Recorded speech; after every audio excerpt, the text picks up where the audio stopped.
Comrades, let us begin with a truth so unsettling that most spend their entire lives running from it. What you were taught to believe about society was not designed to liberate you.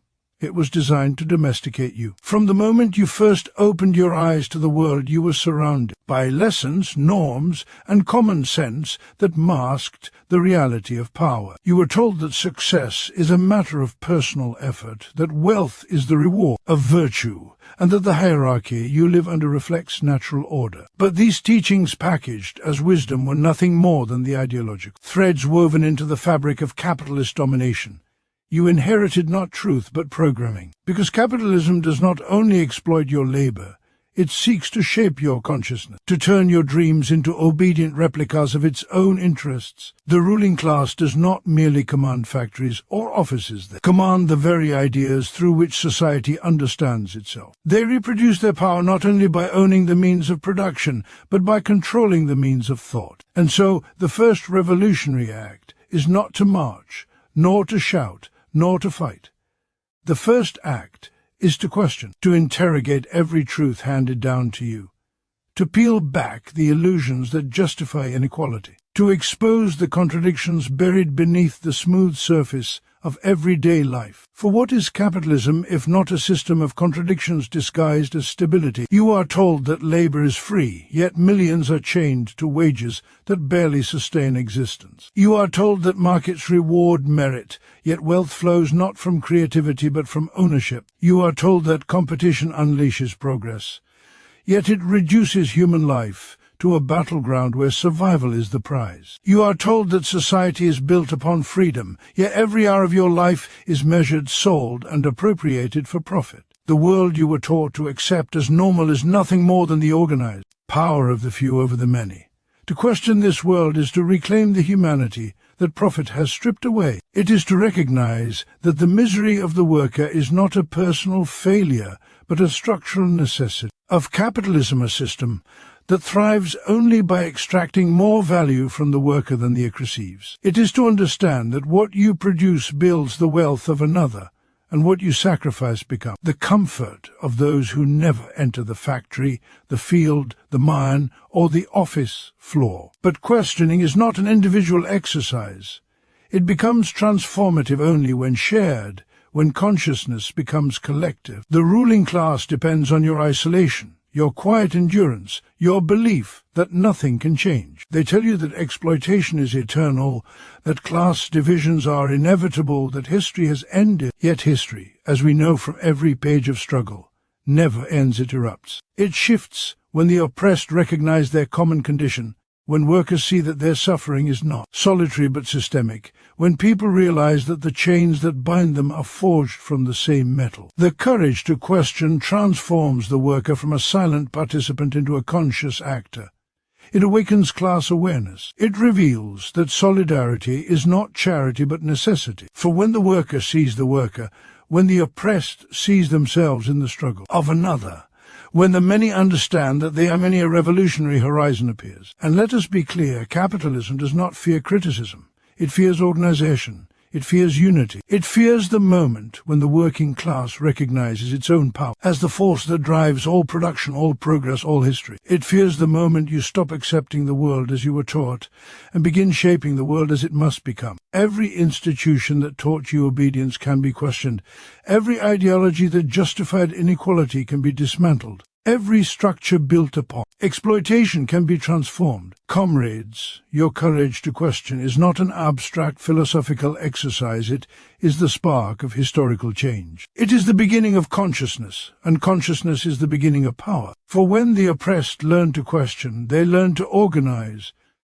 And when they organize, they become unstoppable. Today, let this questioning become your weapon. Let clarity become your shield.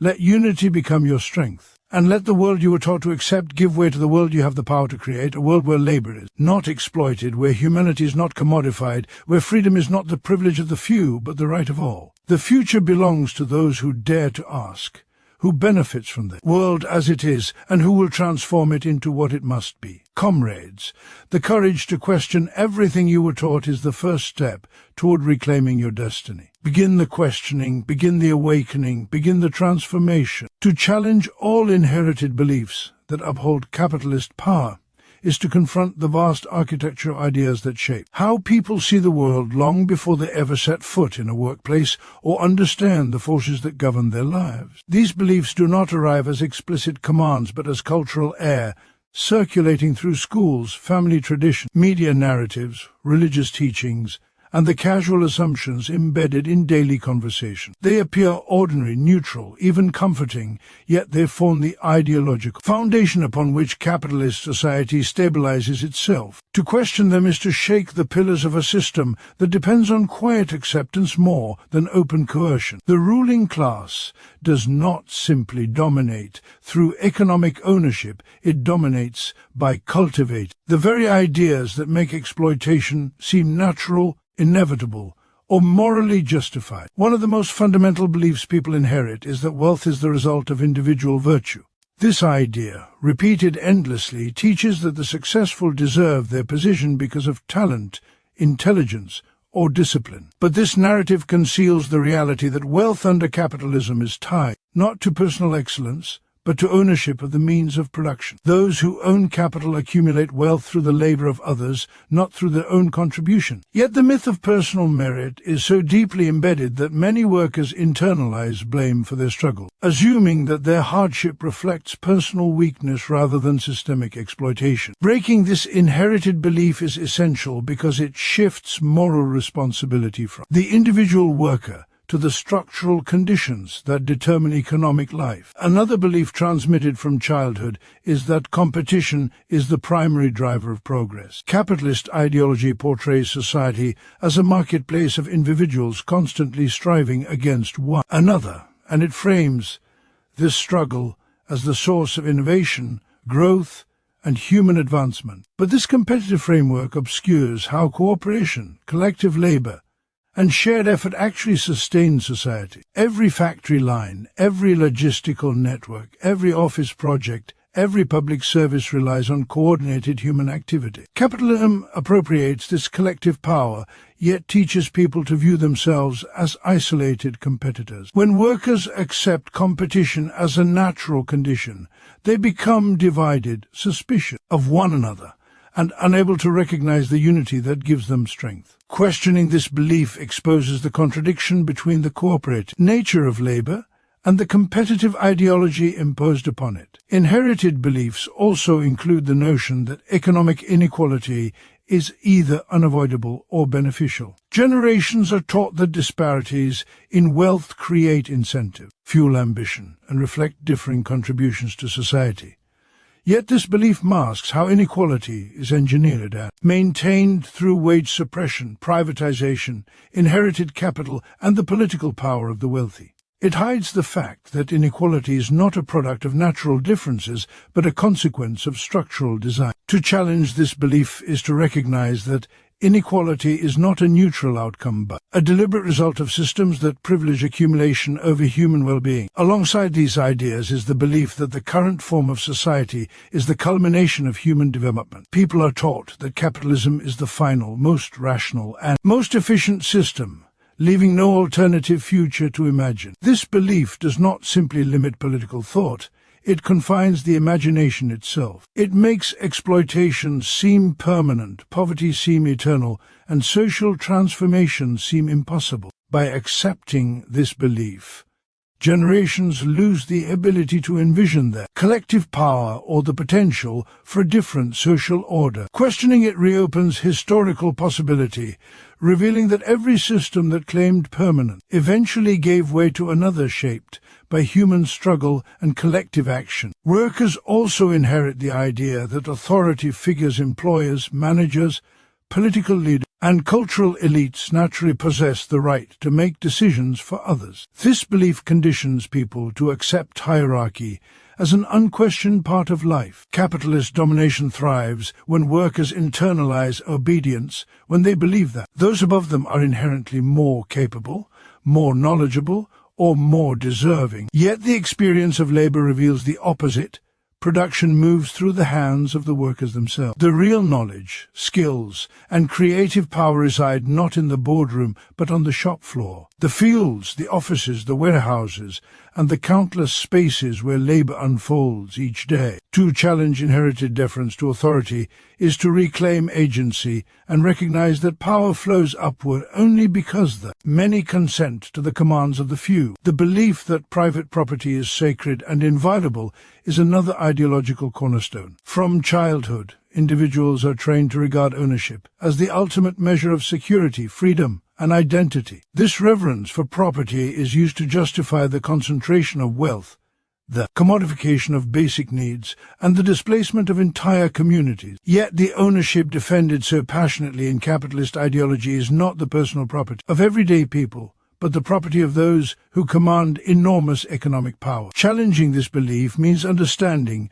that the protection of private property often serves as a mechanism for exploitation, allowing those who own the productive forces to extract value indefinitely from those who do not. Even the belief in the neutrality of the state is inherited and rarely questioned. People are taught to see the state as an impartial guardian of order and justice, but Marx's critique reveals how the state ultimately functions to preserve the interests of the ruling class. Its laws, policies, and institutions often reinforce capitalist power while presenting themselves as universal and objective. To challenge this belief is to understand that political structures are shaped by economic forces and that true emancipation requires transforming not only economic relations, but the institutions built upon them. To challenge inherited beliefs that uphold capitalist power is to expose the invisible scaffolding of ideas that support a system built on inequality and exploitation. It is the awakening of critical consciousness that allows people to see beyond the narrative. They have been taught and recognize the material conditions shaping their existence. Through this process,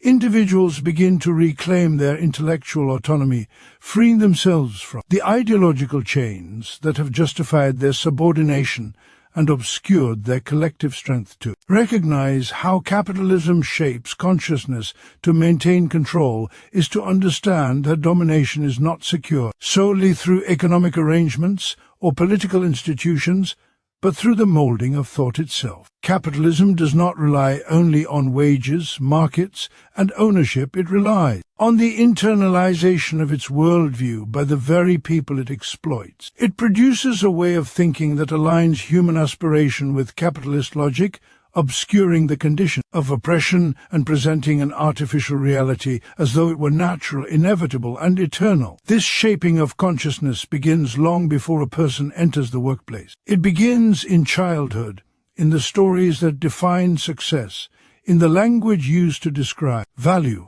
in the assumptions embedded in classrooms, entertainment, religion, and media. These institutions transmit the ideology of the ruling class, not through force, but through normalization. What is normalized becomes invisible, and what is invisible becomes unquestioned. By shaping consciousness in this way, capitalism ensures that its power does not appear as domination at all, but as common sense. At the core of this consciousness shaping is the transformation of human beings into economic units. Individuals are taught to see themselves primarily as workers, consumers, and competitors. Their identities become tethered to their productivity and purchasing power. This reduction is so pervasive that many evaluate their worth in terms of output, efficiency, and employability. Capitalism celebrates these traits as virtues, while hiding the fact that they serve the interests of capital accumulation. When people internalize the belief that their value is tied to their labor or consumption, they police themselves long before any employer or institution needs to intervene. The system thus secures discipline not through overt coercion but through the self-regulation of individuals who have absorbed capitalist ideology as part of their own identity. Capitalism also shapes consciousness through the illusion of freedom. Individuals are told they live in a society grounded in personal choice and economic opportunity. Yet these choices operate within boundaries dictated by structural inequalities. The freedom to choose a job means little when the vast majority must sell their labor to survive. The freedom to purchase goods is hollow when consumption is shaped by the relentless pressures of advertising and social comparison. Still, workers are encouraged to perceive themselves as agents of autonomous decision-making, which obscures the underlying constraints imposed by class relations. This illusion masks exploitation by framing it as voluntary participation in a fair exchange, when in reality the worker has no meaningful alternative to wage labor. Another mechanism through which capitalism shapes consciousness is the cultivation of individualism. People are conditioned to see their struggles as personal burdens rather than symptoms of systemic conditions. Failure is internalized as a lack of effort or talent, while success is attributed to personal virtue. This individualism fragments the working class, turning potential allies into competitors. It prevents workers from recognizing their shared interests and collective power. When consciousness is shaped in this way, exploitation becomes privatized, hidden within individual lives and personal narratives. The social and economic structures that generate suffering remain unexamined because attention is directed inward, not outward, preventing the development of class unity. Additionally, capitalism maintains control by shaping desires themselves. Through pervasive advertising, media, and cultural messaging, people come to equate happiness with consumption. The system presents commodities not merely as objects, but as gateways to identity, status, and fulfillment. The desire for these commodities keeps individuals tied to wage labor, reinforces competition, and distracts from the structural roots of alienation. Even dissatisfaction becomes commodified. Moments of exhaustion, insecurity, or emotional pain are met with products marketed as solutions, ensuring the unrest feeds directly back into the system. When desire is shaped in this way, individuals begin to crave the very things that reinforce their subordination. Capitalism also manipulates consciousness through the way it frames time. Work time is structured, measured, extracted, while free time is commercialized and fragmented. The rhythm of life becomes synchronized with the needs of production. Even leisure is shaped by the market, and rest becomes preparation for further labor. This restructuring of time creates a consciousness conditioned to accept constant motion, constant striving, and constant insufficiency. People begin to feel guilty for rest, anxious when unproductive, and disconnected from forms of life that exist outside economic value. The system thus secures control by colonizing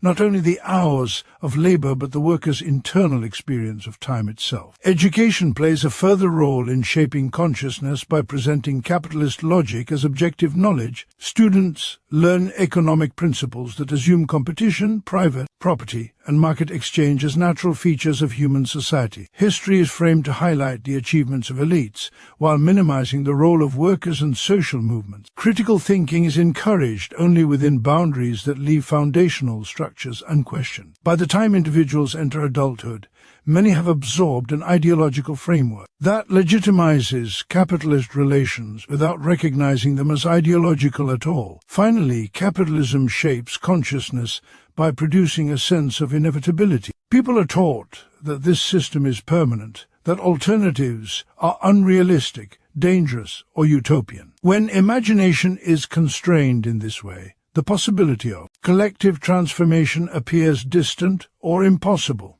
The result is not simply political passivity, but existential resignation. The system maintains control not just by suppressing rebellion, but by suppressing the belief that rebellion is conceivable. Recognizing how capitalism shapes consciousness to maintain control requires understanding that ideology is not merely a set of ideas, but a lived reality, woven into daily life, emotions, relationships, and aspiration. It is the quiet voice that tells people the world cannot change, even as they feel the weight of its contradictions. To understand exploitation as systemic, not personal failure, is to confront one of the most powerful illusions capitalism perpetuates, the idea that an individual's struggles are the result of their own shortcomings rather than the predictable consequence of a social and economic order built on inequality. Capitalism depends on this illusion because the moment workers recognize that their hardship is not rooted in personal inadequacy but in structural design,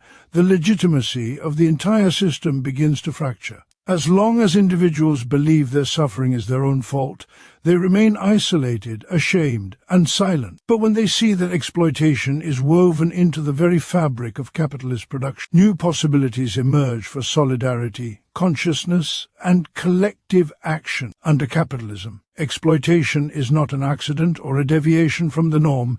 It is the organizing principle of the system. The worker must sell labor power to survive, and the owner must appropriate the surplus produced by that labor to accumulate profit. This relationship ensures that the value created by workers exceeds the wages they receive. The difference between what the worker produces and what the worker is paid becomes the source of the capitalist's wealth. This extraction is not the result of moral failure or individual cruelty, but the foundation of the capitalist mode of production. It is systemic because it arises from the structure of class relations, and no amount of personal effort, dedication, or moral integrity can change the fundamental dynamic. Yet workers are encouraged from an early age to internalize their struggles as personal inadequacy. They are told that if they work harder, stay disciplined, adapt their skills, or maintain a positive attitude, they will succeed. When they fail to achieve the standards imposed by capitalism, home ownership,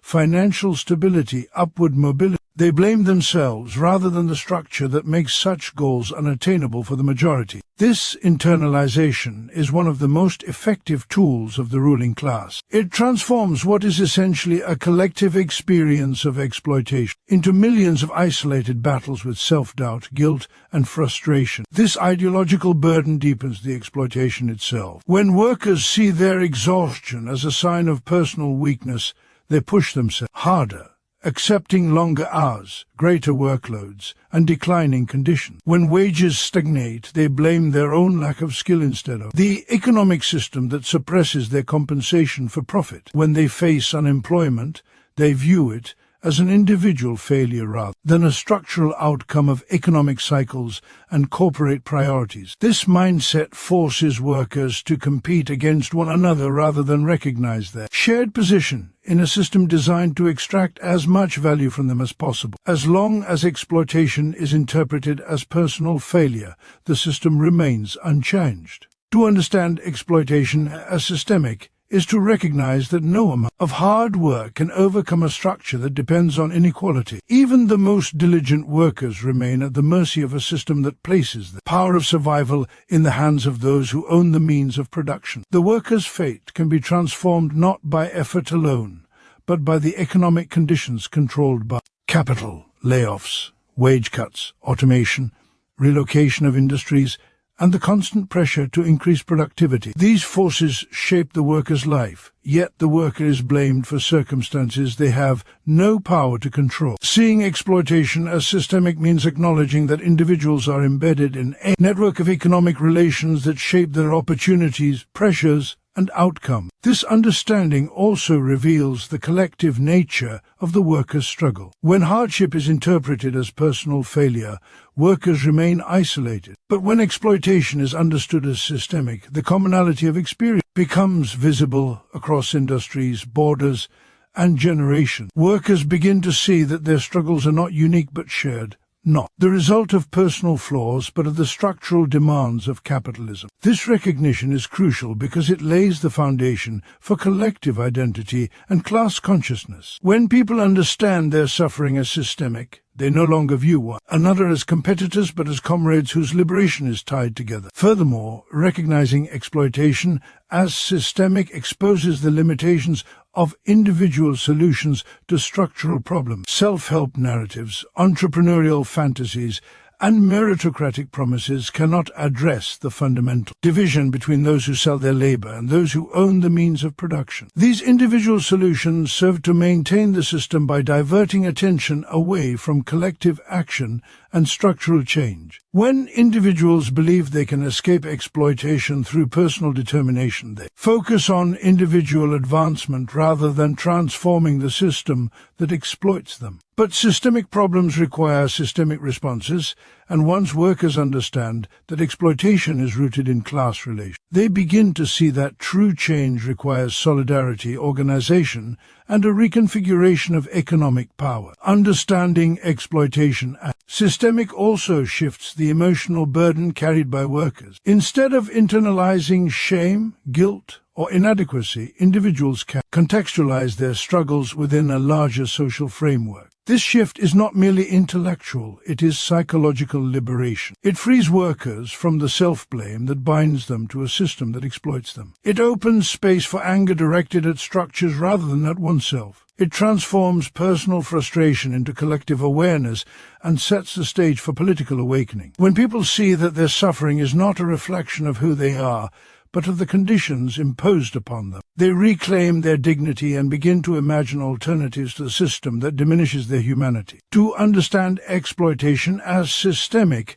rather than personal failure is to uncover the truth obscured by capitalist ideology, the truth of the hardships of the working class are not the result of individual shortcomings, but the predictable outcome of a system that concentrates wealth, power, and resources in the hands of a few. It is recognizing that personal effort cannot overcome structural inequality and that true liberation comes only from transforming the conditions that produce exploitation at its core. To transform individual questioning into collective class consciousness is to move from isolated moments of doubt to a shared understanding of the structures that shapes social reality. It begins with a single worker recognizing that something in their daily experience does not align with the stories they were taught. Perhaps it is the sense of exhaustion that never disappears no matter how hard they work, or the realization that those who labor the most receive the least reward, or the dissonance between promises of opportunity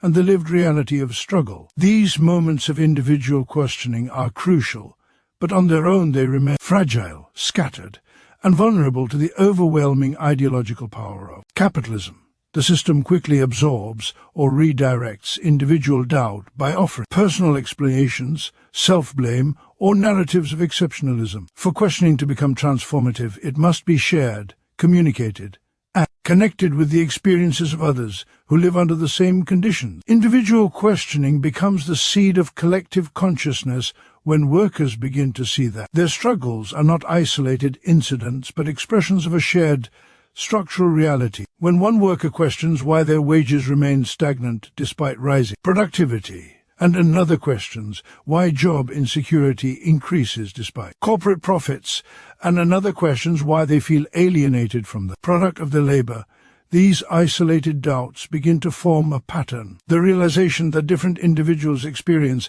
variations of the same problem reveals the underlying logic of the system. This connection marks the first step in transforming fragmented insights into a unified understanding of class. It is through conversation, reflection, and shared storytelling that the insights begin to converge into a collective recognition of exploitation. Capitalism works tirelessly to keep individual questioning from developing into collective consciousness. It promotes competition among workers, encouraging each to attribute their condition to personal shortcomings or to blame other workers rather than the system. It isolates individuals through physical separation in workplaces, fragmented schedules, digital substitution for real human interaction, and cultural messages that emphasize individual responsibility. The system knows that as long as doubt remains private, it cannot threaten the established order. But once individuals begin to see their experiences reflected in others, the ideological veil begins to lift. The lived experience of workers becomes a source of truth that no official narrative can suppress. Transforming individual questioning into collective class consciousness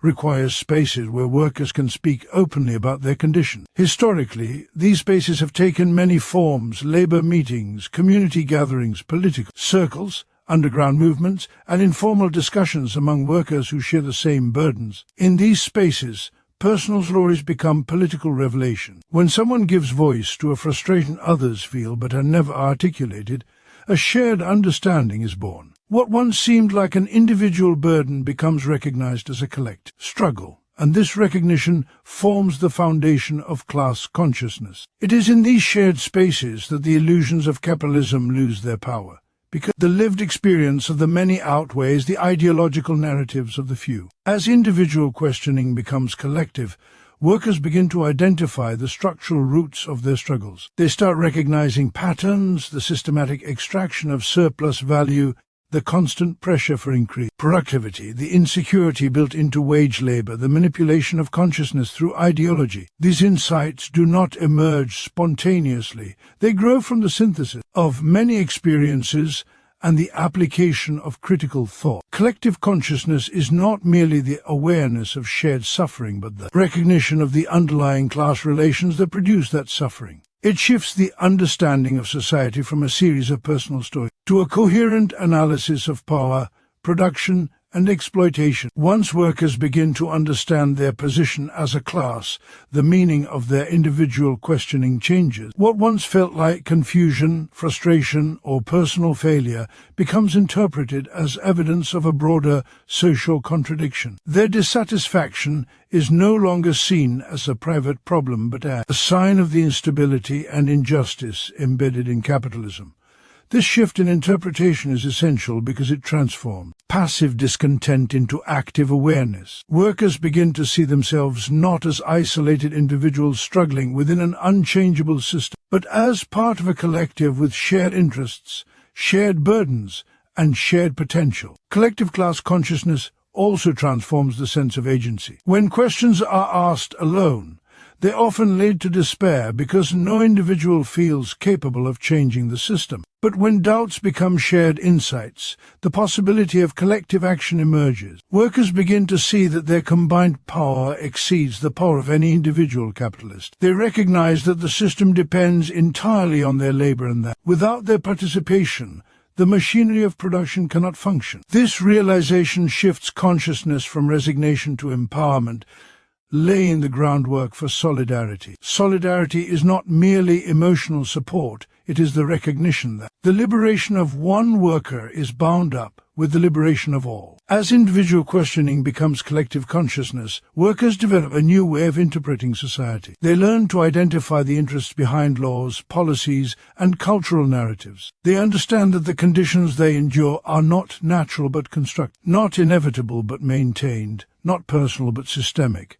This clarity enables them to challenge the legitimacy of capital domination and to imagine alternative forms of social organization. Collective class consciousness opens the door to envisioning a world in which the means of production are controlled by those who labor and in which human development is no longer subordinated to profit. The transformation from individual questioning to collective class consciousness is not a sudden event but a historical process. It unfolds through shared struggle, mutual recognition, and the continual exchange of ideas. It is the process through which isolated doubts become collective insight, through which personal frustration becomes political understanding, and through which the silent burdens of many become the united voice of a class determined to reshape the world. Workers' unity and organization are the forces that drive social transformation, because the power of the working class does not arise from individual strength but from collective action rooted in shared material conditions. Every worker confronts the pressures of exploitation, the insecurity of wage labor, and the alienation that comes from producing wealth they do not control. Yet as long as these experiences remain isolated, the system maintains its dominance. Unity is the process by which workers recognize their common position, dissolve artificial divisions, and forge a collective identity that transcends individual circumstances. Organization is the means through which this collective identity becomes a force capable of reshaping the structures of society. The ruling class understands this power well, which is why it invests immense energy in fragmenting, dividing, and distracting workers to prevent unity from emerging. But when workers overcome these obstacles, when they see that their strength lies in their numbers and their shared relationship to production, a new social force awakens, one capable of challenging the foundations of capitalism. Unity among workers is not merely emotional solidarity. It is a recognition of mutual dependence and shared interest. Each worker's struggle reflects a broader pattern rooted in the nature of capitalist production. Low wages in one industry depress wages elsewhere, Job insecurity in one region influences conditions globally. The constant push for increased productivity burdens all workers regardless of the specific tasks they perform. This interconnectedness means that the liberation of any group of workers is tied to the liberation of all. Unity arises when individuals understand that their battles are linked, that the victories or defeats of one segment reverberate across the entire working class. Such unity challenges the competitive framework imposed by capitalism, a framework designed to keep workers divided and unable to harness their collective power. Organization is the practical expression of unity. It transforms shared awareness into coordinated action. Through unions, councils, assemblies, and political movements, workers create structure capable of defending their interests and articulating their demands. Organization allows workers to negotiate collectively, resist workplace abuses, and fight for improved conditions. Beyond immediate struggles, organization provides a platform for developing long-term strategies aimed at transforming society. These structures create the capacity to sustain momentum, develop leadership from within the working class, and expand the reach of class consciousness. Organization is what turns spontaneous acts of resistance into enduring movements capable of challenging the ruling class's control over economic and political institutions. The ruling class maintains its power by controlling the means of production, but this control is fragile because production itself depends entirely on the labor of workers. Factories, farms, logistics networks, hospitals, schools, and public services all rely on coordinated human effort. When workers withdraw their labor through collective action, the machinery of capitalism grinds to a halt. This is why organization is feared by the ruling class. It exposes the fundamental truth that workers, not capitalists, keep society functioning. It reveals the power latent in the working class, a power that, once consciously recognized, becomes a threat to the entire structure of exploitation. Strikes, walkouts, and coordinated disruptions demonstrate that workers possess the ability not only to resist exploitation, but to alter the dynamics of power. Workers' unity also dismantles the ideological barriers that capitalism relies upon. The system encourages divisions based on race, nationality, gender, religion, and skill level, exploiting these distinctions to weaken collective struggle. Unity does not erase these differences, but places them within the broader context of class relations. When workers unite across these divisions, they expose the ruling class's strategy of divide and rule. They reveal that despite different identities or backgrounds, their fundamental interests align in opposition to exploitation. This unity allows workers to create new forms of social relations based on cooperation rather than competition, mutual aid rather than isolation. Unity transforms diversity into strength, forging a class capable of confronting the ruling elite. Organization extends this unity into coordinated struggle against the institutions that uphold capitalist power. It enables workers to challenge not only employers but the state apparatus that enforces capitalist interests through laws, policing, and economic policy. When workers organize politically, they begin to intervene in the decisions that shape society. They demand rights, protections, and reforms that improve their condition, but they also begin to articulate a vision for a new social order. Organization provides the structure necessary for building movements that can challenge entrenched power, resist repression, and push beyond the limits of reforms toward revolutionary transformation. Through organization, workers cultivate the capacity to govern themselves, to manage production democratically, and to reshape society based on collective needs rather than private profit. Workers' unity and organization also create a new sense of agency. Under capitalism, individuals often feel powerless, overwhelmed by forces beyond their control. But through collective struggle, workers discover that their combined strength exceeds that of the capitalists who depend on their labor.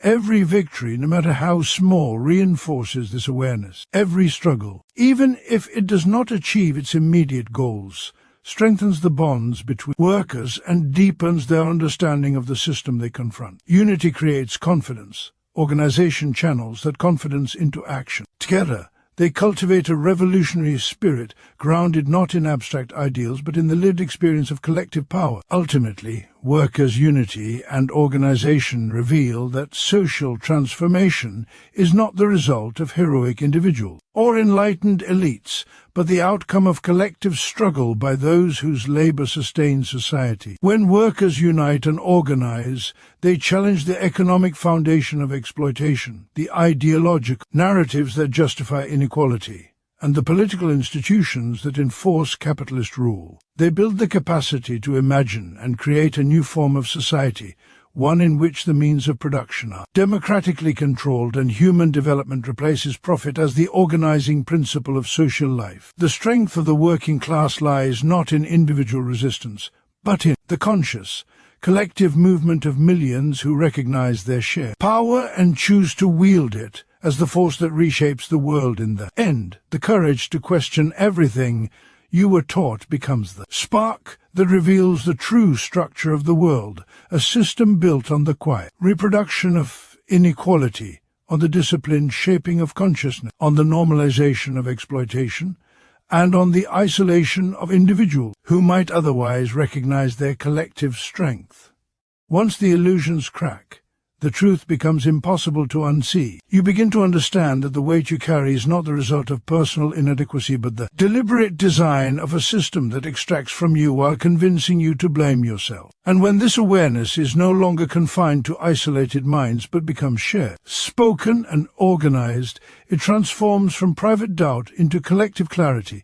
It becomes the consciousness of a class awakening to its own historic role. In that awakening, unity ceases to be an abstract aspiration and becomes a concrete force capable of reshaping the material world. The workers who once stood scattered and silent now recognize themselves as the engine of all production, the authors of all value, the true creators of society. Their solidarity becomes the counterweight to capitalist domination, their organization the method through which exploitation is confronted, and their collective with the power that propels social transformation. Through questioning, understanding, and uniting, the oppressed discover that they are not merely reacting to history but preparing to make it, and that the world they have been taught to accept is only one of many possible worlds, one that their collective struggle has the power to fundamentally change.